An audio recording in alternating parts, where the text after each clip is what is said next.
ஜனநாயகன். இந்த பெயர் தற்போது தமிழ் சினிமா மட்டுமல்ல, அரசியல் வட்டாரத்திலும் பரபரப்பை ஏற்படுத்தியுள்ளது. இப்போது வெளியான தளபதி விஜயின் தளபதி கச்சேரி பாடல் ரசிகர்களிடையே பெரும் வரவேற்பை பெற்றிருக்கிறது. ஆனால் அந்த பாடலின் சில காட்சிகள் பெரிய விவாதத்தை தூண்டியுள்ளன. விஜய் மக்கள் முன் பிரச்சார வாகனத்தில் நின்று உரையாற்றுவது போன்ற காட்சிகள். இதை பார்த்தவுடன் அனைவரின் மனதிலும் ஒரே கேள்வி, இது சினிமா காட்சிதானா அல்லது உண்மையான பிரச்சார வீடியோவா? ஏனெனில் நாகூர், கரூர் போன்ற மாவட்டங்களில் விஜய் பிரச்சாரம் செய்த போது கூட அதே போன்ற காட்சிகள் படமாக்கப்பட்டதாக சிலர் சந்தேகம் எழுப்பியுள்ளனர். அது மட்டுமல்ல, பத்திரிகையாளர் நக்கீரன் கோபால் கரூரில் அனுமதியின்றி ஜனநாயகன் படத்தின் ஷூட்டிங் நடந்தது என்று குற்றம் சாட்டியிருந்தார். அப்போது பயன்படுத்தப்பட்ட ட்ரோன் கேமரா பற்றி கூட அவர் குறிப்பிட்டிருந்தார். இப்போது அந்த காட்சிகளுக்கு இணையானவையே பாடலிலும் இருப்பதால் கரூர் பிரச்சாரத்தின் போது படம் எடுத்தார்களா என்ற கேள்வி மீண்டும் எழுந்துள்ளது. மேலும் சுவாரஸ்யமான விஷயம் என்னவென்றால், இந்த படம் சட்டசபை தேர்தலுக்கு வெறும் 4 மாதங்களுக்கு முன் ஜனவரி 9ஆம் தேதி வெளியாகிறது. அதனால் இது தளபதி விஜயின் அரசியல் வரவுக்கான மைல்கல் என்று ரசிகர்களும் விமர்சகர்களும் ஒருமித்து கூறுகின்றனர். அனிருத் இசையில்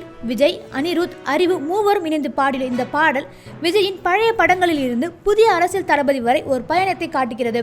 போஸ்டர்களில் பழைய படங்களின் டைட்டில்கள், பின்னணியில் மக்கள் திரள், மேடையில் உரையாற்றும் விஜய், இவை அனைத்தும் ஒரே செய்தியை தருகின்றன. விஜய் இப்போது சினிமா தளபதியாக மட்டும் இல்லாமல் அரசியல் தளபதியாக மாறி வருகிறார். இந்நிலையில் இப்போது ரசிகர்களின் கேள்வி, இது படம் மட்டும்தானா அல்லது நிஜ அரசியல் பிரவேசத்தின் முன்னோட்டமா? ஜனநாயகன் படம் வெளிவரும் முன்பே அந்த பெயர் அரசியல் விவாதங்களில் மையமாகிவிட்டது.